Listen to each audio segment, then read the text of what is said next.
Welcome to the Talegate podcast with your host, Al Blanton. At Talegate, we celebrate the rich history of sports in the state of Alabama. So come with us as we relive great moments, great games, great players and coaches, and in the process, preserve memories for a lifetime. Well, let's talk about Eden. And you know, as I mentioned, the story was just immediately captivating, and um, take us through, give us kind of a broad outline of the timeline of her life, and then we can kind of work, you know, the details in as we move forward with the story. Yeah. So I guess to start off this whole thing, my husband is in active duty military. He's in the Air Force. And so at the time, we were stationed in San Antonio. We had just found out we were pregnant in January of 22. We were so excited. And at about the 16-week mark, we found out that through an ultrasound that Eden was going to be diagnosed with CDH, which is Congenital Diaphragmatic Hernia. And that's pretty much where a hole is formed in the diaphragm when the baby's growing in utero, and it never closes up like it should. So obviously everybody has, their diaphragm, and that separates the heart and the lungs to all of the abdominal organs, like the stomach and the spleen and the liver and all that. It has those two separate cavities. And when you have that hole in the diaphragm, when the baby's organs are growing and developing, they just kind of grow in the wrong place. So depending on the size of the hole with any CDH baby, if it's a large hole, it's more severe, obviously, and that's when more of you can have the stomach pushed up into the chest and the liver pushed up into the chest, and obviously it just gets really complicated. But the main thing with all the CDH babies is because they have these organs that get pushed up into the chest cavity, it means their lungs, which are the last things to grow, they just don't have any space to grow. And so that's really one of the main issues with CDH babies. And so when we found out she was going to have that, we were obviously very distraught. We were scared. We didn't really know what to do. And even though we were in San Antonio, which is a huge city, we found out that even San Antonio didn't have the necessary equipment or the doctors there that could handle CDH properly for a baby. Now let me stop you right there. Was this y'all's first baby? Yes, our first child. Mm-hmm. Yeah, we were, mid-20s, just so ecstatic and happy. Both have always been very healthy. He played baseball at UNA. I played volleyball there. Very athletic, healthy people. So this was just a huge shock. And when we found out she wasn't going to get the care she needed in San Antonio, we were referred to Houston. And so, of course, we didn't really know what that looked like. Houston was about 3.5 hours away from where we were in San Antonio. So at about 20 weeks pregnant, we drive over and have our first consultations there. And we had 2 full days of being poked and prodded and having all these tests done and scans done just to see in Houston they have a hospital called Children's Memorial Hermann Hospital, and they have a CDH center there, and they have surgeons and doctors that really specialize in that. And there's only a few hospitals really in the country that have doctors like that. So we were very blessed that it was as close as it could be to San Antonio. And so when we went, we met a lot of those doctors that we met and got close to during Eden's life there.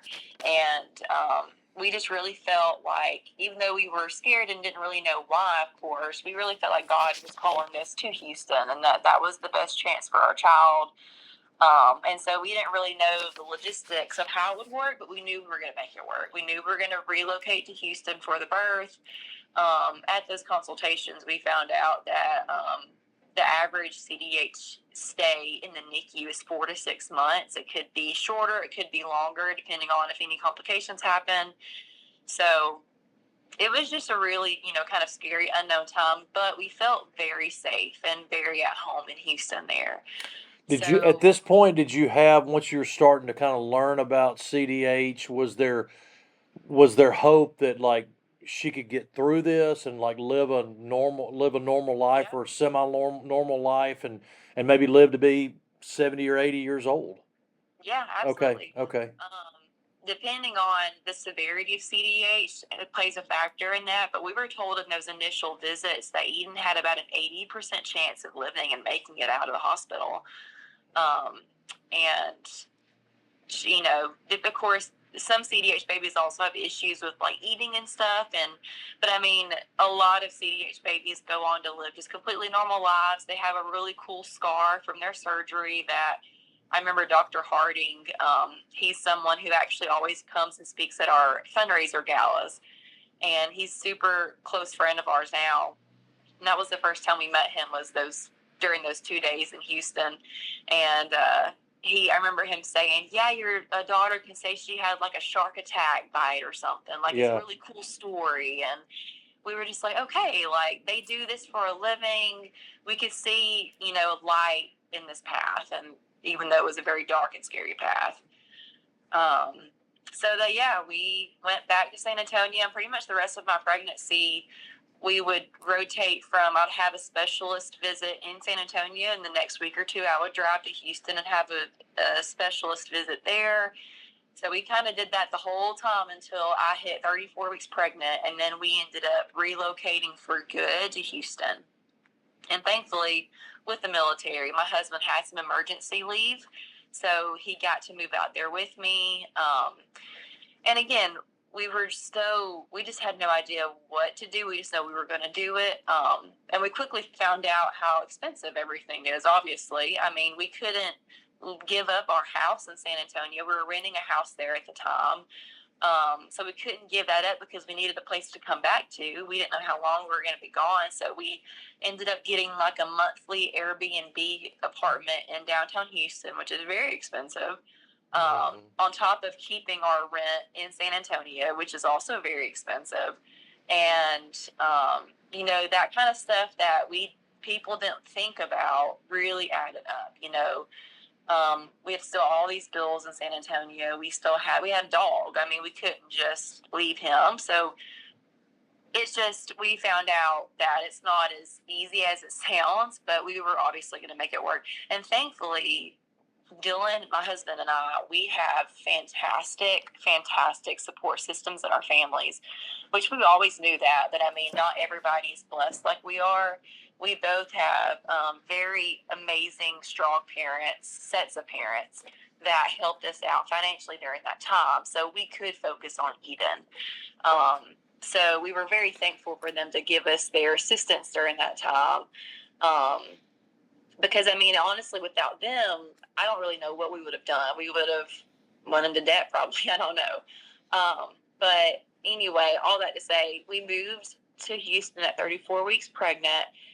And we were just, scared. But, gosh, we were so excited. Dylan and I always say that time is like Christmas in our heads back then. Because we never had a thought that Eden wasn't really going to make it. We knew there was a chance, and it was scary, but we were just we never would have actually believed that what happened would have happened, And when you say Christmas, do you mean like, what do you mean by that? I mean, sorry. No, it's okay. No, I just. We were like, I guess, kids at Christmas. Like, we were just so giddy and excited for Eden to be here. We knew she was going to have a tough road ahead of her, but like, gosh, we were just so excited to be parents and so happy to love on this baby in person. And we just were ready for her to get through this and then go home together. And, again, it was a scary and anxious time, but we were just so happy to meet our first little girl, The reason why I asked that question is, and you and I started talking before we started recording, but, a lot of times, and I told you that I'd lost my mom in September of 21. a lot of times I will look back at pictures that were taken before she passed away, or just my attitude, at that time in my life, and I will think to myself, man, I didn't realize what was coming at me. Yeah, I yeah, had no idea at that point when this picture was taken what was coming at me. And I think that's one of the things that's been really. And when you said that about Christmas, I wondered, was there there's there was a cautiousness in a way, but at the same time, did you know what was coming at you at that point? not we never ever had a thought about like what happened to Eden would have happened to us. Um, and again, like we had an 80% chance of her making it. Like statistics were on our side. We went to this great hospital for CDH. Again, we knew it was like a scary time, and there was always that thought of something might happen, but genuinely, we really didn't ever think it would. Yeah. We just with God had honestly worked so many miracles with the whole pregnancy. And even before we found out she had CEH, there were some other things that had happened. And we really could just see God working through this whole journey. So we just really, really never would have thought that would have happened. And again, you're just you believe that can happen to you. Yeah. You hear it happening to other families, and you hear it happening, like all these sad things happen to other people, and it's awful, and you feel for them, but it's like, that's not really going to happen to you. Yeah. It's just kind of that, it was that naive thought, I guess. Yeah. But. And she was born go ahead. I'm sorry. I didn't mean to interrupt you. No. I was just going back to what you're saying. Dylan and I, we say that all the time, especially this time of year during end of August, September, and October. We look at pictures from that time in Houston before she was born, and we always were just like, man, those kids had no idea what was coming to them. Yeah. It's a sad thing, really. Now she was born on September 6th, and I mean, I'm sure you're you had a feeling of elation. I mean, when did she start showing some symptoms that something was wrong, and then when did she have her first? She said, my understanding was 13 surgeries. Yeah, she really had 13 major surgeries. I think like if you work in a hospital, she would have probably considered to have more. It's like smaller anesthesia type stuff. But she definitely had like 13 major surgeries. And honestly, the moment she was born, you knew something was off, which we knew that we were very well prepared ahead of time of what the birthing experience would look like. We definitely didn't have the normal pregnancy, obviously, but we didn't have the normal birthing experience like most people do. We knew that when she was going to be born, we were going to have about a team of about 30 people in the hospital room with us. We had the CDH doctors there. We had a transport team there to get her from that room to the NICU. We had the respiratory therapist there to help with the intubation. You don't think about that part sometimes, but it was a different experience for sure. We knew the moment she was born, she would try to cry, but her lungs would be so tiny she couldn't get air. So we never got to hold her when she first was born. They literally laid her on me for 2 seconds to let me and Dylan see her, and then they took her to the other side of the room and just started working on her. And they worked on her over there for probably about 20 minutes, and they got her intubated. And so we never got to hear her cry, never got to hold her or anything like that. Once they got her intubated, they wheeled her over to me, and I got to see her, and she was just bright-eyed looking around and so beautiful. Had a head full of curly brown hair. Really tiny little thing, 5 pounds and 3 ounces. And so, but that was pretty much that. And after she was born, they took her to the NICU, and we didn't see her for another 5 or 6 hours after that because they were trying to get her stabilized down there. And so it was a different experience for sure. But again, we were kind of prepared for that. We knew it would be that way, but it was still hard. But we're still just so excited for her to be here, so excited for her just to get healthy, get better, and us go home, Mm-hmm. And so those first few days were kind of, chill considering. So she was born on the 6th. On the 7th, she had to go on ECMO, which is, I might botch the name. I haven't said the full name in a long time, but it's like extracorporeal oxygenation or membrane oxygenation. I'm not saying that correctly. I usually just say ECMO now. Yeah. But it's pretty much life support where they put 2 cannulas into the baby's neck and really thick tubes, and it connects to the baby's artery and vein. And it pretty much takes the blood out of their body and oxygenates it in this huge machine, and then it puts the blood back in her body, oxygenated, so it can go to her brain and her organs and stuff, since her lungs were just so tiny. A very scary machine. We knew there was about a 50 or 60% chance she would need to go on ECMO. They just obviously weren't sure, depending on how she did. She did great the first 24 hours, but then after that, they said you could tell she really needed the help.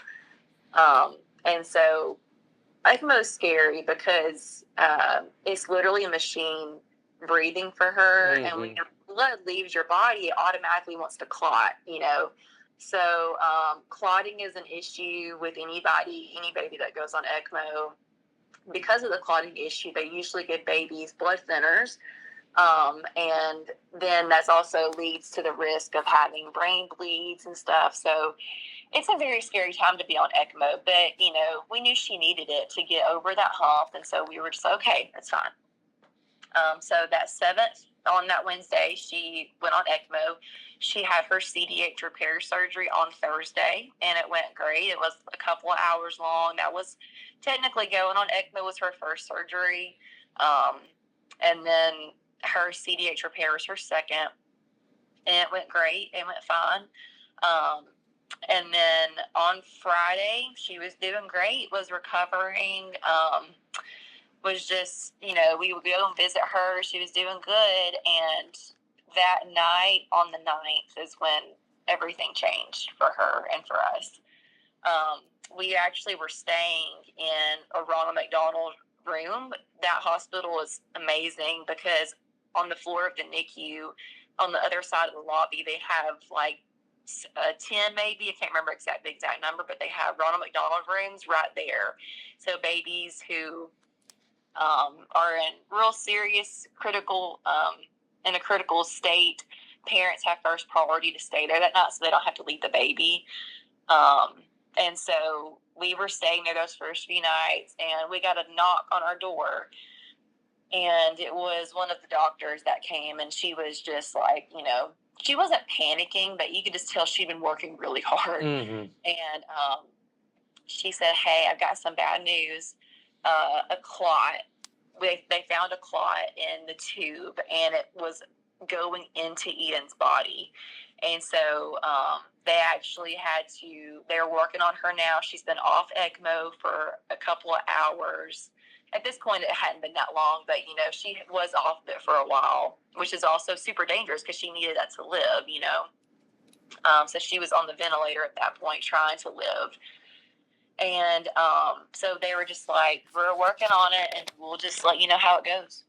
And so we called our parents because they were all in Houston at the time, and they came to the hospital. We all just sat there for hours waiting to hear back.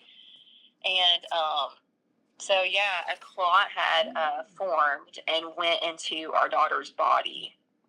And that really is what caused all of her issues. Not necessarily the typical CDH stuff that you would read about. It was really a complication from the ECMO machine. And they actually have they have an ECMO specialist that sits there 24 hours a day, and pretty much all they do is they have a flashlight and they look through those tubes, check for any clotting. And Eden's, unfortunately, was just kind of a super rare thing where the clot formed under the cannula right at the base of her neck, which is like the only part that you can't see well. And so when that went in, obviously her stats started going crazy and all that. So after that, it was pretty much every day was something different. That morning, we went in to check on her for their surgical rounds at about 7, and we found out her legs were blue. And so they were worried, obviously, that clot had got in further than they wanted. So, and like literally, they rushed us out to do emergency surgery on her. They took out a large section of her intestines because a lot of it had died from the clot. And I won't go into all the details about like all of her surgeries and stuff, but it was pretty much like that for a lot of her 27 days with us, as we'd go in, and it would be, like, oh my gosh, like this happened, we have to fix it. And the surgeons would come in and talk to us, and they'd be like, now we just really want you to understand, we don't know how today's going to go. We just need you to prepare yourself. Like, she might not make it through the surgery. We got that so many times. I think that's when I review. I mean, and I think a lot of people that go through situations like these, medical situations like these. I think if you polled people and asked them, what's the hardest part? What's the most intense? And I mean, there were a lot of intense moments there between September 6th and October 3rd, 2022 for you, but it's the uncertainty.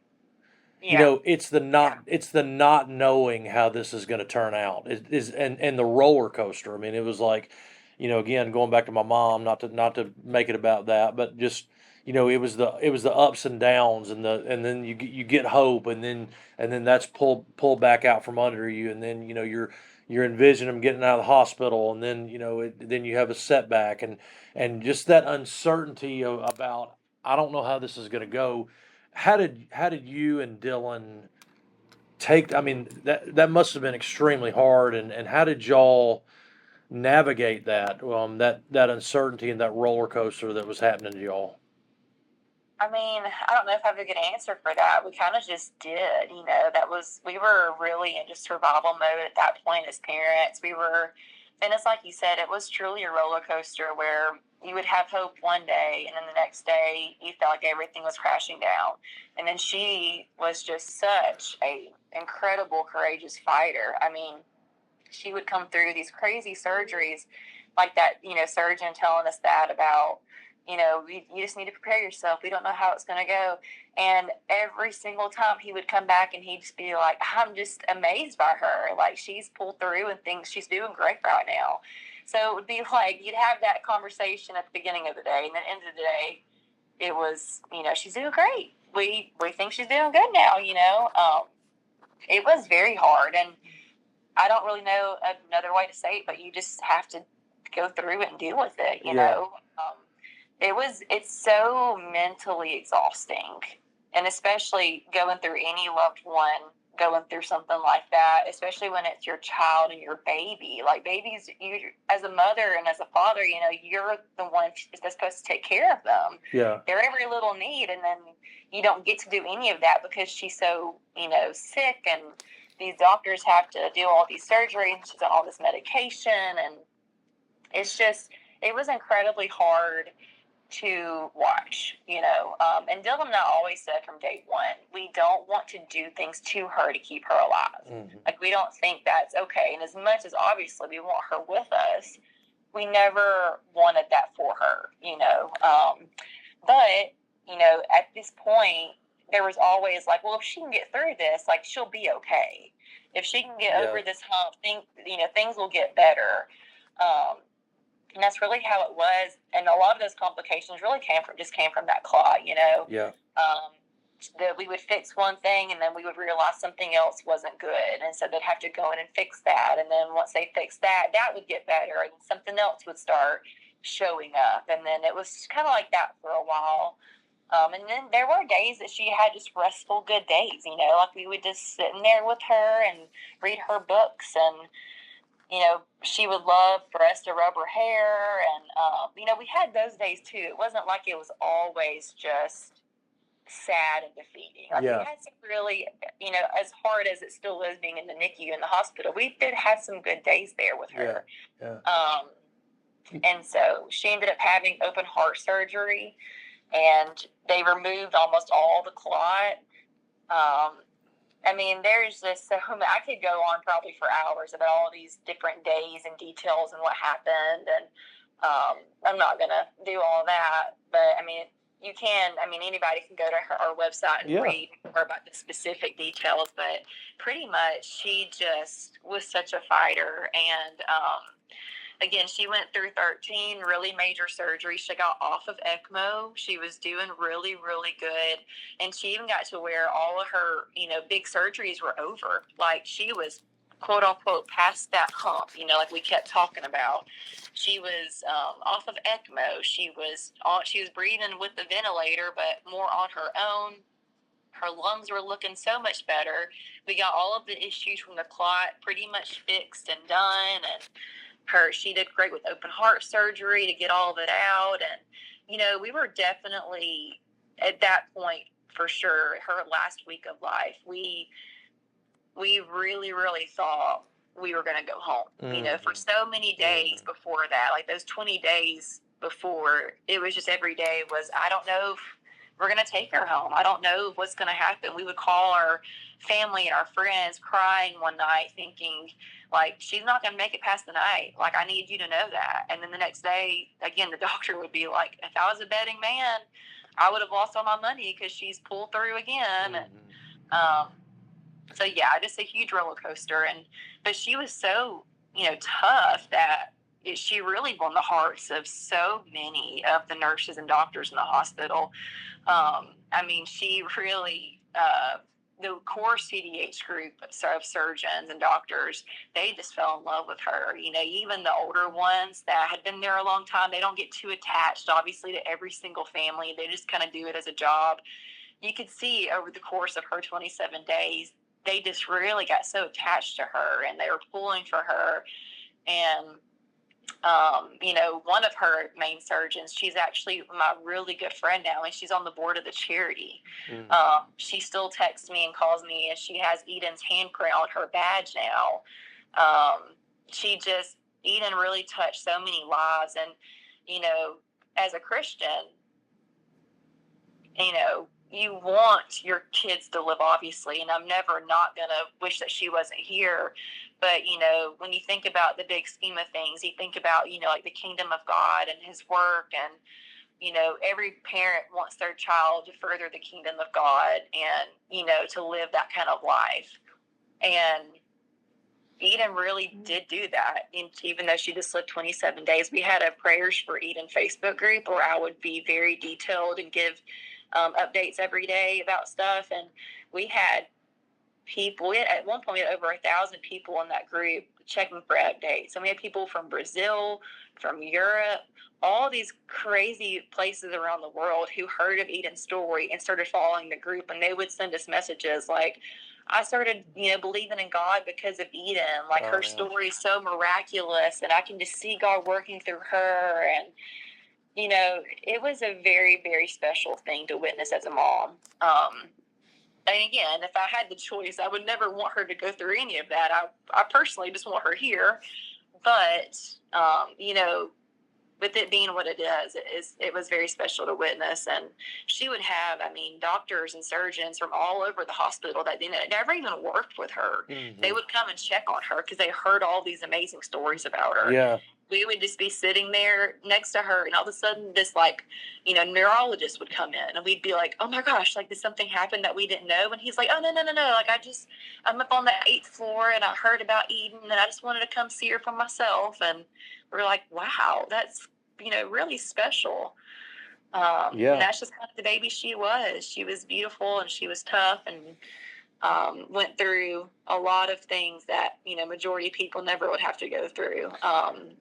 But in the end, what happened was she ended up getting an infection, and her little body, even though she fought through all those surgeries and overcame all these major obstacles, it was just her body was too tired at that point. And, she was off ECMO. She was on the ventilator. She actually went from 100% the ventilator settings to 60, I believe, in one day.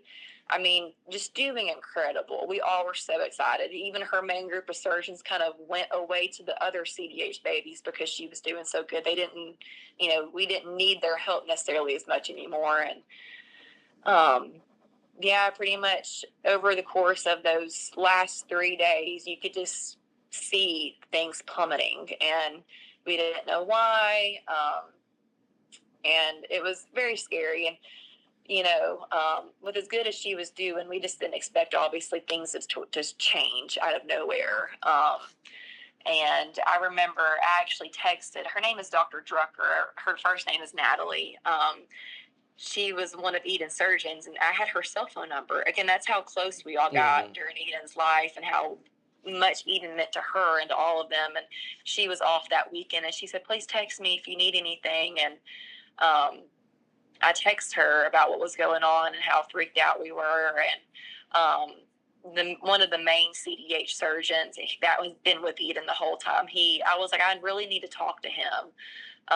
And so she got him to come talk to us that day. It was Sunday before she passed away. And I remember asking him, what Dylan and I'd always said from the beginning. We always said we didn't want to do things to her to keep her alive. And at that point, as awful as it was to see your child that way, you just saw the bruises from all the pokes of the IVs, and you saw all the tubes and the surgery, incisions. And, with her going downhill so fast, I never wanted to admit it out loud, but I knew in my mama heart, I knew that her time was ending. And we had a very serious and good conversation his name was Dr. Cox, about all that. And he kind of helped us, realize, she can overcome this again. She has before. It's just, he agreed, he never wanted to do things to her as well to keep her alive. And my mom had just flown home that Wednesday before. She'd been there the whole time. And she had, said, if anything happened, I'm coming back. And I didn't want to admit it out loud, like I said, that things weren't going as well as they should. And so thankfully, she didn't listen to me, and she flew back on Sunday, and she got in at midnight. And normally, the parents can stay in the NICU 24/7, but other visitors can't stay past 9 o'clock. And the night nurse that had Eden was one of our favorites, and she knew us and our family, and she let my mom stay back there with her so Dylan and I could go home and try to get some sleep a little, just a little bit. We'd been there, at that point, we didn't hardly ever leave the hospital. We were not looking good. And so thankfully my mom got to stay there, and we got home probably at about 2 a.m. And then we got a phone call from my mom at about 4 a.m. that they were doing chest compressions on her, and we needed to get back fast. Sorry, I'm not crying. I said this 40,000 times. So, it's a phone call no parent ever wants to hear. And we gotten a few of those during her life already, but nothing like that, So we rushed to the hospital and ran into the NICU, and they weren't doing chest compressions anymore, but, she could just tell there were so many people in there. They were working on her. Things were just going down really fast. And I remember the doctor came in, talked to us, and he said, if we have to do chest compressions again, what would you like us to do? Do you want us to continue or to stop? And Dylan and I just looked at each other, and, in all, we were just like, how do you answer that? This is our 27-day-old baby. We can't be answering a question about whether you should continue CPR to keep her alive. This shouldn't be happening at all.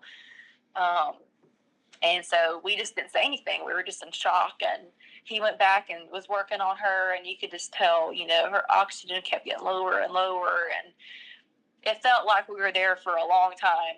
I think it had only been about 45 minutes. And then they started doing chest compressions again. And at that point, Natalie, Dr. Drucker, one of, again, our favorite people in the world, she actually drove into work early because someone called her and told her what happened. So she got to work early and was there with us and was going to help. And I remember she just stood there with me, holding me, just being there for support. And when they started doing chest compressions again, you don't want to ever see someone, a human, an adult, do full chest compressions on a little baby. It's an awful sight to see. And just to hear the machines making all the beeping noises and dropping, and then the doctor came back and he asked us again, do you want us to continue? And I just, I could not bring myself to say that. I knew it was time. I knew it was time for her to go home. That's what we call her passing away. We call it going home to heaven.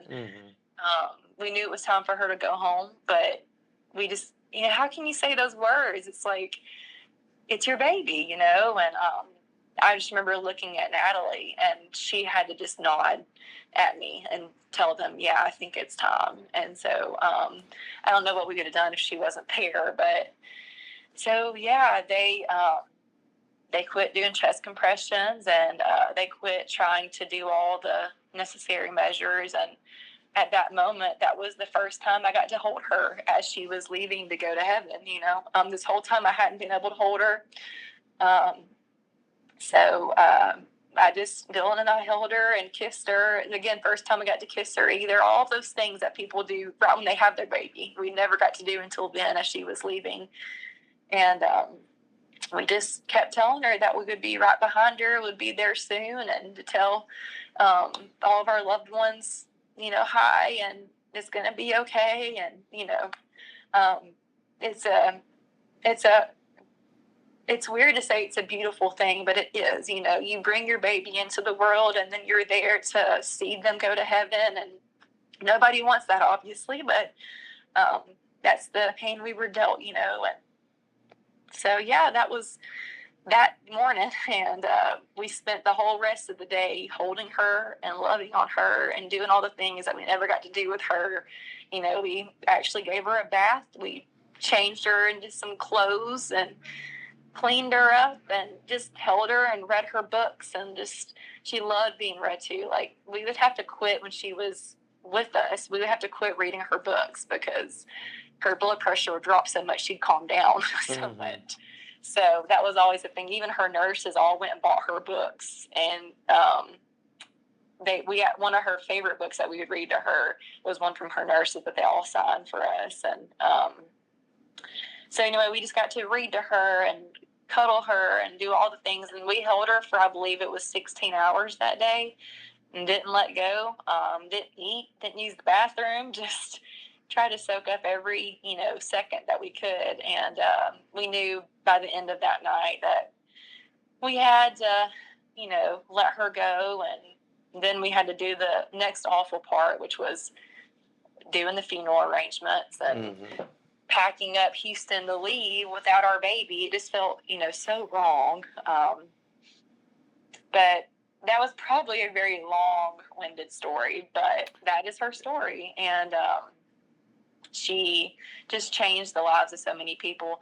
And really, her story was so amazing that we knew, like, the day after she passed away, we were just sitting in our apartment in Houston, and we knew we had to do something for her. That's when we decided to do the charity in her name. We knew that her name was too special. Her story was too special for people to forget about it and for people just to move on. And obviously we never would. So that's very next day we started the Eden Calhoun Charitable Fund. And literally a month later, in a few days, it was the beginning of November, we were officially IRS recognized and had all the paperwork done, and we were ready to go. So it's been a huge blessing for me as a mom, because, again, it's our first child. You envision this whole life with them, and then they're gone. And I still had milk coming in. I was still having to pump for months after trying to get that. You know what I mean? Like, it's stuff that people don't think about. It was a daily reminder for me that she wasn't here, and I was still wanting, and my body needed to do these mom things. So doing the charity was really something that was so special for us and our whole family, because we got to pour into helping others in Eden's name, sharing her story.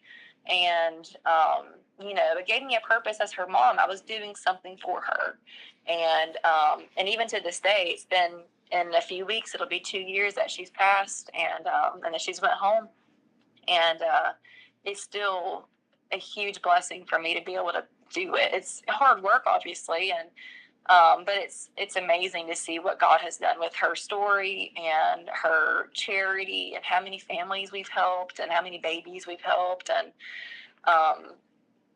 we always wanted Eden to be proud of us and for us to live a life as full as we could for her. We're just trying to do that. Yeah. I've got a lot more questions, but I do want to talk about the volleyball event. You were a former UNA volleyball player, and I think it was last year they had an event at a UNA volleyball game to raise money for y'all's charitable fund. How did all that come about?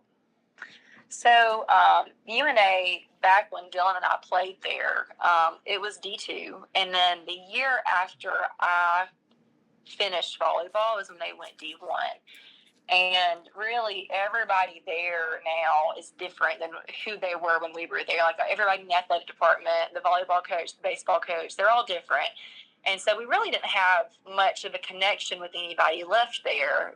We would still go and support when we were home in town, because we moved to Birmingham after we were married, and then obviously military, and moved us a lot of different places.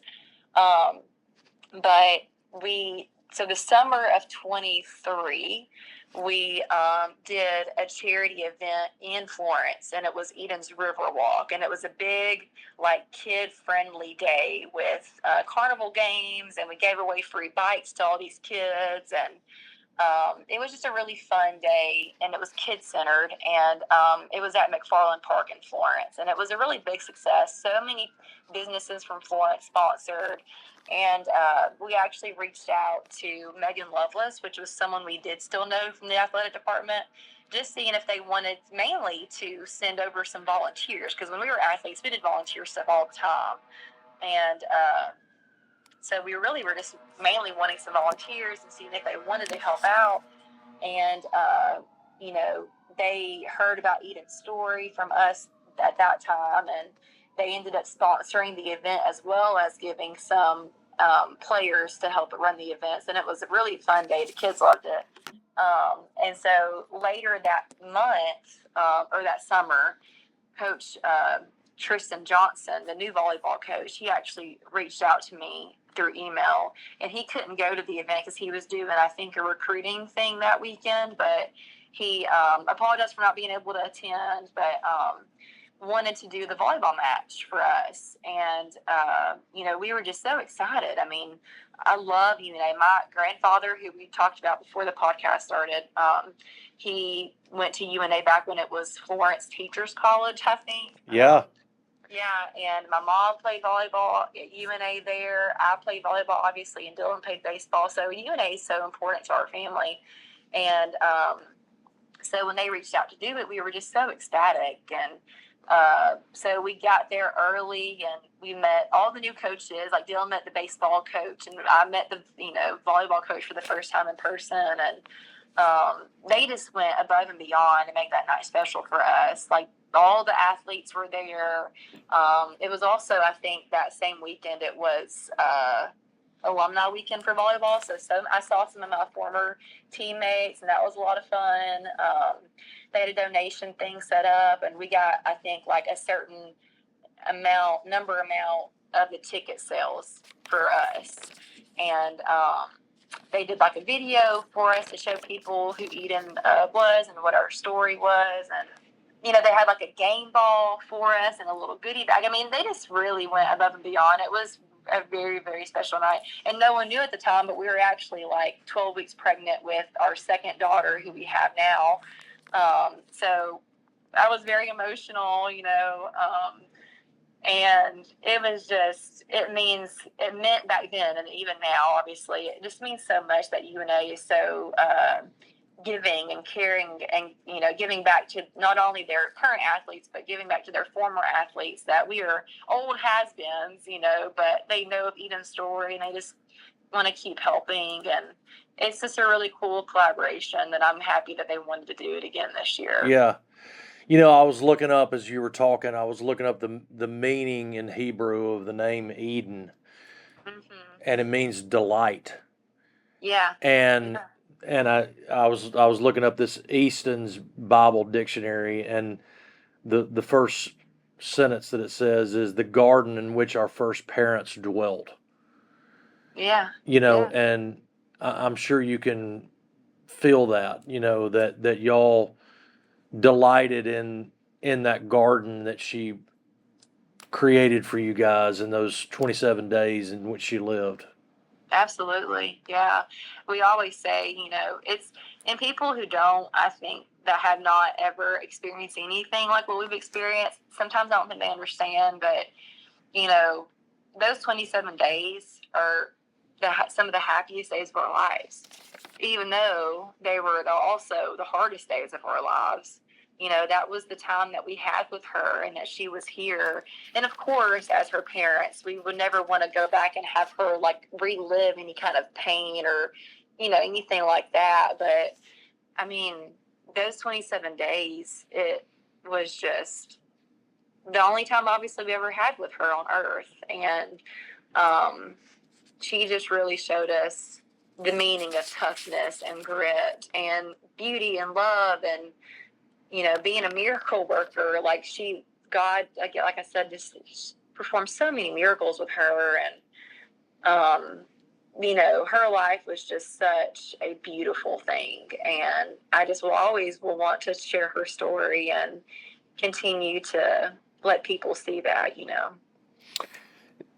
I want to talk a little bit more about the foundation before we close, and part of what y'all do is raise money for parents who are like y'all that have medical expenses and have to relocate and things like that. Does it apply just to CDH, the parents of CDH patients, or is it more is it broader than that? It is just for CDH families. Something that we realized when we were going through this whole journey was CDH is actually just as common as like spina bifida and cystic fibrosis. People hear of those all the time, but no one really ever hears about CDH. And so it's really more common than people think. And so we have it specific for CDH, especially because there's only maybe a handful of hospitals in the whole United States that really can specialize in that care and give families the best care possible. And we just want to be able to assist families in being able to relocate to those hospitals and not have to choose between, financial stability and their child's life. I mean, you should never have to choose between that. And so, when we were in Houston, like I said earlier in the conversation, we have incredibly supportive parents that helped us during that time. They were there during Eden's entire life, all 3.5, almost 4 weeks. They were there for us emotionally. They were there for us financially, so we could focus on Eden. And we met so many families during our time in the NICU that they didn't have that. We met so many families that were having to work in our little Ronald McDonald pod, like their little center room. They were having to work as their baby was fighting for their life in the NICU during a surgery because they couldn't quit working, or they would quit getting paid, or they'd lose their job, or, we just encountered so many stories like that. And so when everything happened with Eden, we just immediately knew we wanted to be a foundation that helped families get the care that their CDH baby needed without having to give up a job or give up a house or anything drastic like that. Last question. How did you process? I know you and Dylan are people of faith, and I'm sure you mentioned earlier that you just get through it, and I know that is true. But I know that y'all continue to seek the Lord in the midst of this whole situation. Mm-hmm. And did you struggle that the answer was no?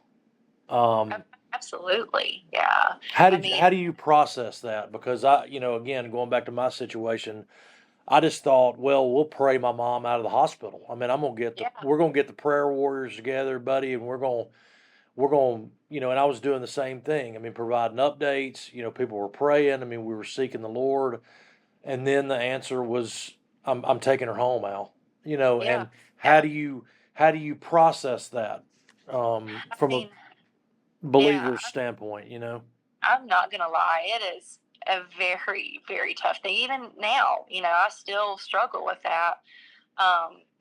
With God giving her so many miracles, we just thought, oh yeah, like He's just gonna help continue her story, and then she's gonna change people's lives from here. Like she's gonna go home, and what a testimony she's gonna have for the rest of her life. That's what our thought process was. And then in the end, when He decided to take her home, we were just so confused and distraught. But I remember our preacher, he's actually a really close family friend, and his name is Buddy Champion. He married Dylan and me. He is an amazing man, and he's a preacher at First Baptist Church in Trustful. And I remember we got back home, I think 2 days after she passed, and he came and talked to us. And I just remember talking to him. We had a really great conversation, and I remember telling him that I'm upset, I'm hurt, I'm confused, but at the same time, I'm so thankful. I'm thankful for Jesus, that He died on the cross, so I do have the hope of being able to see Eden again one day. It was such a weird, you're in shock, you're numb, but at the same time you're feeling all these things. And I just remember that was one of the first things I felt was, again, so upset and hurt, confused, and I always want her to be here, but I'm just so thankful that we had and still have Jesus.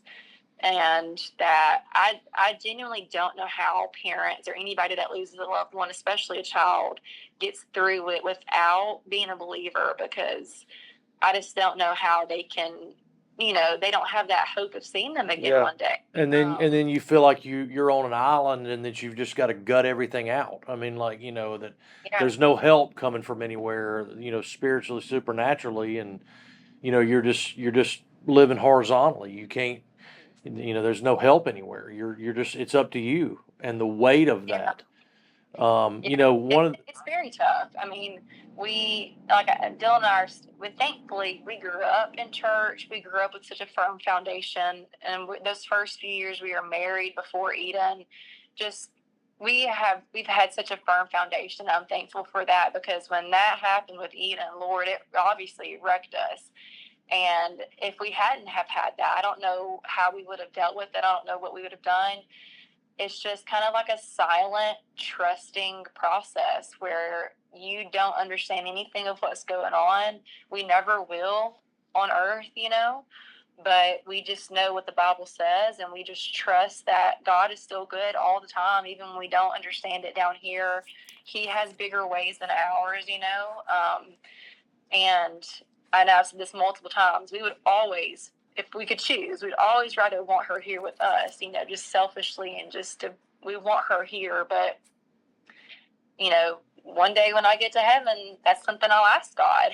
Hopefully if I, can make it there. But, we just know that down here, that for the life that we do have left until we see Eden and God up there, that we're just going to try to live a full life, a good Christian life, helping other families, trusting what the Bible says, even in hard times. And I'll tell you what, one of the best things that Dylan and I have done, like from the faith-based standpoint, is I believe it's season 3. Yeah, the last episode of The Chosen. Mm-hmm. I don't know if you've watched that show, but during that season, Simon and his wife, who's actually named Eden, they get pregnant and lose their baby. And the whole season, he is just, and again, this is a fictional part of the show. Mm-hmm. You don't know in the Bible that's what, that had happened or anything. But that season came out right after we lost Eden. And of course, it just hit so close to home with us. And the whole season, Simon is just trying to understand why, like, God would let one of his most devoted followers suffer like that and go through that, and why he would heal all these other people and he didn't heal his baby, you know. And gosh, it just really hit so close to home. In the season finale, there is a scene where Simon is so mad and he's just so upset and he can't understand anything, and he's like yelling at Jesus, and he's like, why are you letting your people suffer, and I'm right here and you're not helping me. And then he starts sinking in the water, because he's out there on the water with Jesus, and he starts sinking, and Jesus just puts his hand down and reaches to grab him, and then he just holds him, and he's like, I'm here for you, I'm always here for you. And me just talking about it will make me emotional, and I'm not doing the scene justice, but if anybody's ever been through any kind of a hard time, that scene alone will just, it speaks volumes to us. And it's exactly how we felt, you know. I've been waiting for God to reach down and say, I'm here, you know. Trust me, I know you're going through a hard time, but I'm still here. I know you can't feel it all the time, but I'm here for you. And gosh, like, that scene really, I know it's a show, but it really has been, it's been, you know, good for Dylan and I to go back and watch that, because obviously we do read the Bible and we believe everything it says, and the show is fictional to an extent, but to visualize that scene, to know that pain that Simon's going through and that Jesus is there for him, gosh, like, it's wonderful. Well, and going back to something Tim Keller says, you know, when calamity, you know, I'm paraphrasing what he said, when calamity happens, you know, you can't say that he doesn't care, because he sent his son to this fallen world, you know, on a rescue mission. And so you can't say that he's indifferent to our suffering and that he doesn't care, because he sent his son. And one of the things that hit me, and it was very just recently, I was just riding down the road, and a lot of times, you know, when it's quiet is when I struggle. You know, if I'm laying down at night, and you know, my thoughts, I'm okay if there's noise, but when it's quiet, you know, I struggle. And so I was driving down the road, and it just kind of hit me. I felt like the Lord was speaking to me, and he was talking about, you know, me losing my mom, but the thought came into my mind that the Lord chose the best for her. You know, he chose the best option for her. You know, and this world is broken and chaotic and fallen, and he chose to bring her to heaven, and there is no better thing that can happen to her. You know, he chose the best for her, you know, and just kind of, I mean, 3 years later, me, you know, being able to kind of rest in that, like, you know, hey, it was difficult. And a lot of times we want answers right then, but he kind of hit me with that 3 years later, that like, hey, I chose the best for her, you know. And the same thing with Eden. I mean, you know, he chose the best for her. And that's a wrap. Stay tuned for the next episode of the Tailgate Podcast.